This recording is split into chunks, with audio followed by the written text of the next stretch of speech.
This is number 4. It says, which transformation does not result in rigidity? And what we see here is that we've been given 4 different types of transformations, always starting with this point here. Now let's look at what's happening to everything. This particular transformation, anytime you're adding things to the x and y, what that is a translation.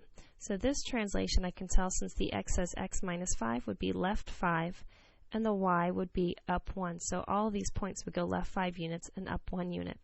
Whenever we do a translation is a rigid motion, so that one's okay. B here, what we look at is we've got that x and y are now kind of switching spots and both going negative. If you're doing something like that, that's going to be because you've reflected it over the line y equals negative x, where we flip every x and y and find their opposites. So a reflection still results in rigidity because it still preserves the object in terms of its line segment lengths and its angles. So B is correct. Alright, C, we see that we have taken the x, we've left the x alone, but then we've done this vertical vertical dilation here by scale factor of 1/2.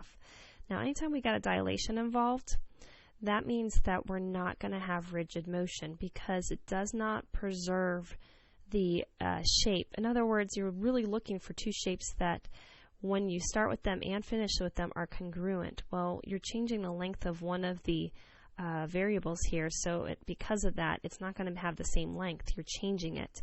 So our answer here is C, but let's just confirm it with D. In D, looks like we have a sequence here of transformations. It could be most likely like a rotation here because we found the opposite of y and then we switched it. So this would be like a 90-degree rotation counterclockwise. And then after that, it looks like we went up 2 units because of this translation. Well, even with a combination of a rotation translation, those are still rigid motions. That means our object before and our object after are still going to be congruent. It's just probably going to be facing a different direction. It's actually going to be turned a little bit and just move to a new spot.